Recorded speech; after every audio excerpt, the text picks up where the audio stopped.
এই মুহূর্তে সব থেকে বড় খবর শোনা যাচ্ছে সকাল 10টায় ভাতারমারি থেকে হাওড়া যাওয়ার বাসটি রাস্তায় এক ভয়াবহ দুর্ঘটনার ফলে বহু মানুষ প্রাণ হারিয়েছে। খবর পাওয়া গেছে বাসের ভিতরে যাত্রীরা আর কেউই বেঁচে নেই। আপনারা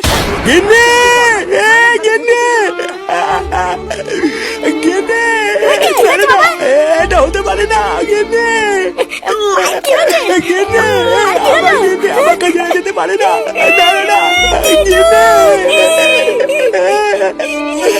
আমার গিন্নি আমাকে ছেড়ে চলে যাচ্ছে।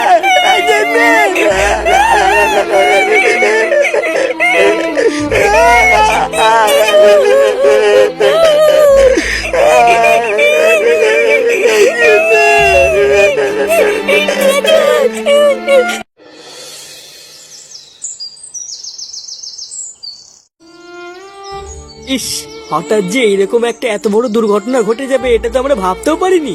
কাকিমা এইভাবে চলে যাবে এটা তো আমার বিশ্বাসই হচ্ছে না। হ্যাঁ গো পল্টুদা, আমার তো এখনো মনে হচ্ছে আমি ভুল শুনছি। কাকিমা আমাদের কত ভালোবাসতো, আমার তো এখনো বিশ্বাসই হচ্ছে না। তা হ্যাঁ রে ফুটো, তোরা কি করে জানলি যে কাকিমা নেই? কি করে আবার জানবো? বাবা বলেছে মা সকালে 10টার বাসে করেই হাওড়ায় জাদুবাড়ি গেছে।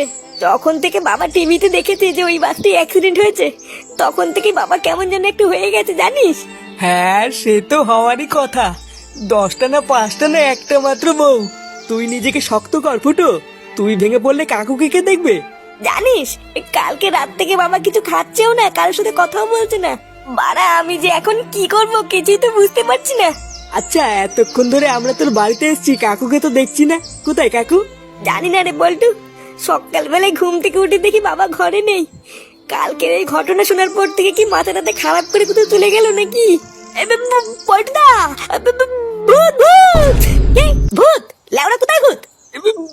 পিছনে দেখ রে ফুটো, তোর পিছনে ভূত।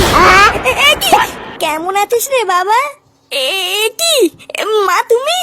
হ্যাঁ রে বাবা, দাদুর বাড়ি গিয়ে তোদের ছাড়া মন ঠিক ছিল না, তাই চলে এসেছি। চলে এসছে মানে তুমি কালকে বাসে করে দাদুর বাড়ি যাওনি? আর বলিস না, কালকে এখান থেকে বেরিয়ে বাস ধরবো বলে গিয়ে দেখি বাসটা 5 মিনিট আগে ছেড়ে দিয়েছে। ওই জন্য তো দাদুর বাড়ি ট্রেনে করে গেছিলাম। কেন কিছু হয়েছে? কি বলছো, তুমি কালকে ট্রেনে করে গেছিলা? ফুটো, ভাগ্যিস কাকিমা কালকে ট্রেনে করে গেছিল, না হলে যে কি হতো। হ্যাঁ রে ফুটো, কথায় আছে না, রাখে হরি মারে কে। হ্যাঁ মারা হ্যাঁ। ফুটো, এ ফুটো, এই দেখ তাড়াতাড়ি আয়, দেখ কাকে নিয়ে এসেছি। ওই দেখ ফুটো, কাকুও চলে এসছে। যা যা গিয়ে খুশির খবরটা দিয়ে আয়। হ্যাঁ মারা ঠিকই বলেছিস, বাবা এটা শুনলে খুব খুশি হবে। হ্যাঁ জানো বাবা, কিরে, হ্যাঁ অবাক হয়ে গেছিস তাই না? লেওরা তুই কি ভেবেছিস তোর মা মরে গেছে বলে কি তোকে মা ছাড়া থাকতে দেবো নাকি? এই দেখ দেখ, তোর জন্য নতুন মা নিয়ে এসেছি। তুই এক ফোঁটাও চিন্তা করবি না, বুঝলি? তোর বাবা নান্টু এখনো বেঁচে আছে। তোর মা যে লেওরা টপকে গেছে এটা আমি তোকে বুঝতেই দেবো না। হ্যাঁ গো, এটাই কি তাহলে আমার ছেলে? আরে হ্যাঁ গো গিন্নি, এখন থেকে এটাই তোমার ছেলে ফুটো। এই দেখ দেখ, তোর জন্য নতুন মা নিয়ে এসেছি। তাহলে আমি কে? এ কি গিন্নি, তুমি বেঁচে আছো? বেঁচে আছি মানে? ও, যেই শুনেছিস আমি মরে গেছি আর অমনি একটা নতুন নাম খুঁজে এনেছিস তাই না? চালা ঢ্যামনা, তাহলে এই ছিল তোর মনে? না মানে গিন্নি, আমি তো ভেবেছিলাম তুমি।